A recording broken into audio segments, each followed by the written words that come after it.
Another Eurozone country might need a financial bailout soon. Italy, which is the third largest economy that uses the euro currency, has started plunging in the same direction as Greece and Ireland.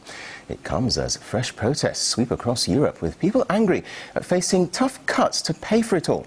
Well, let's talk more on this with European Parliament member Nigel Farage, who's the leader of the UK Independence Party. Thank you very much indeed for joining us here on RT. Now, good morning. The bailout candidate list seems to be lengthening, doesn't it? As well as Portugal and Spain, Italy seems to be in a precarious position.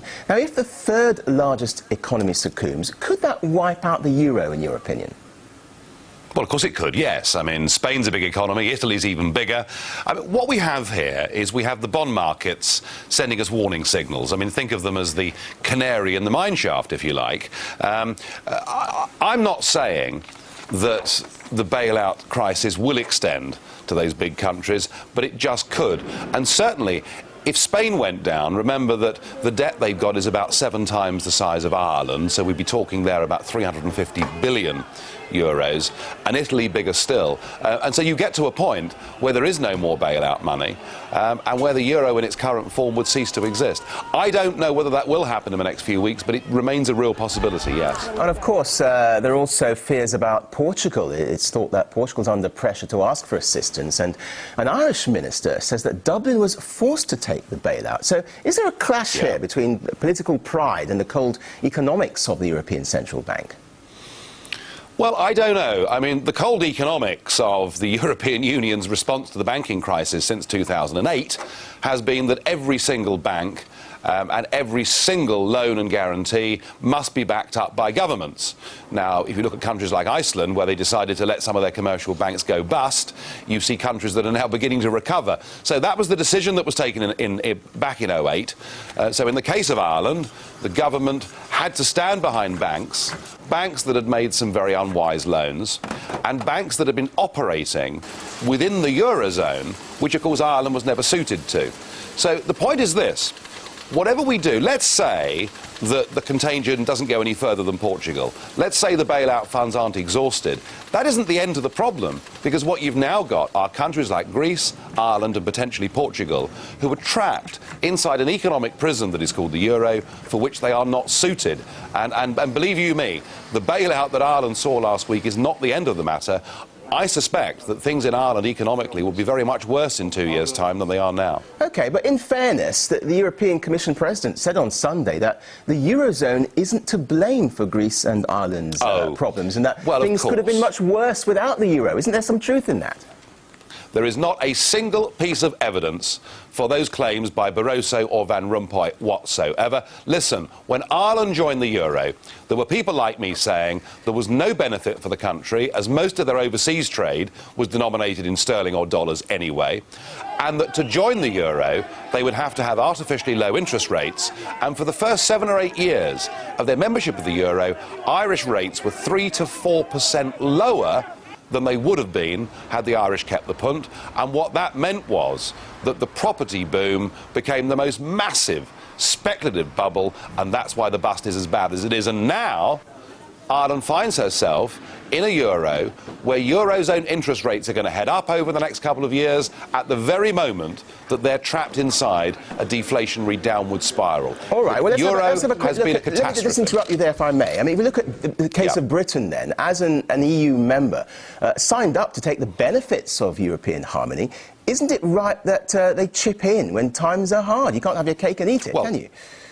Well, let's examine what these benefits are, shall we? I've been here for 11 years as an MEP, and I'm still struggling to find them. Because if what we're talking about is free trade, is the ability of companies to buy and sell goods from our next-door neighbouring countries, look, the Swiss do that without being EU members. The Norwegians do that without being EU members. So if what the United Kingdom wants is free trade, she can have that without being part of a club that makes 3,000 new rules for us every year and costs us a membership fee of nearly £50 million a day. And the £7 billion that the British government has said it will guarantee for the Irish, frankly, is money poured down the drain. What we should be doing is saying to our friends in Ireland, we will help you come out of the euro and get back to having your own currency. Otherwise, frankly, we're wasting this money. In a wider sense, though, the global recession would have affected all nations anyway, surely. Isn't it better that Europe acts as a group instead of trying to struggle individually? Look, of course there's been a global recession. Of course everybody's been affected. But the point about this is that we're going for economic and monetary union across the European Union with countries that have such different and divergent currencies. I mean, we learnt ourselves with the exchange rate mechanism 20 years ago that we weren't suited to it. Sadly, for the Greeks, the Irish, and probably soon the Portuguese, they're having to learn the hard way. And what you need in a recession and what you need in a global economy, which we're now living in, is you need flexibility and adaptability. And when you join the euro, you give away control over interest rates, and now that they've been bailed out, they've given away the ability to decide their own budgets. Greece and Ireland have now become protectorates of the European Union. They've lost their democracy, they've lost their self-government, and I'm deeply fearful. I mean, I do feel that extreme political groups, even violent political groups, will now be on the rise, because if people feel they can't alter their own destiny by voting, what are they left with? Let's turn to Germany then. And German taxpayers seem to be bearing quite a lot of the burden for all these bailouts. How long do you think it'll be before the Germans become angry enough to stop paying out for other countries' failures? You mentioned anger there. Yeah, well, I'm married to a German, and she'll tell you that they've paid a very big bill since 1990 to reintegrate Eastern Germany back into Western Germany. They're now being asked to pay a bill many times the size of that to bail out countries like Greece and Ireland and Portugal and who knows who else. There is no question that had the German people been asked, did they want to give up the Deutschmark and take the euro, there would have been an overwhelming no. But in Germany, as around the rest of Europe, we have a political class that has attempted to impose its own worldview on people without ever asking their opinion. I was in Germany a couple of months ago in Berlin. I spoke at a meeting of people who want the Deutschmark back, and I was impressed. There were lawyers, university professors, hedge fund managers, some very serious people in the room saying, we want to get the hell out of the euro, we want the Deutschmark back. Now, Angela Merkel is playing a clever game, because she was the first person to suggest that perhaps the private holders of bonds in Ireland and Greece may not get the full face value of their bonds back when it comes to maturity. That sends a message that maybe it won't just be German taxpayers that have to bail things out, and that's why she did it. I mean, frankly, if Germany said, we've had enough of this, that would be the end of the euro. I don't think we've reached that moment politically yet.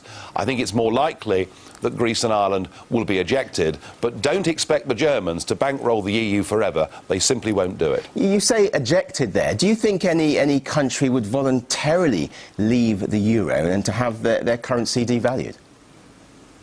Well, they should do, but of course they won't, because what you have in Ireland and what you have in Greece are the same kind of political class that we have across the rest of Europe, and they've been set on this path of creating a European state for several decades now. They can't admit to themselves or their publics that they've got it horribly wrong.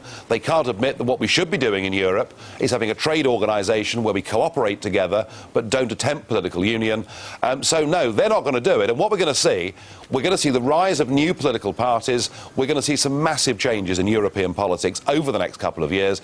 I hope and pray that it won't be extreme nationalist groups that benefit from this, but I fear that it may be. I mean, despite all the troubles, for example, Estonia is looking to join the euro by 2011, I should say. Why would the zone accept new members amid all this struggle? Oh, because this is an empire. Mr. Barroso once said, I think 2 years ago, he said that the European Union was the first ever non-military empire. And what empires try to do is expand.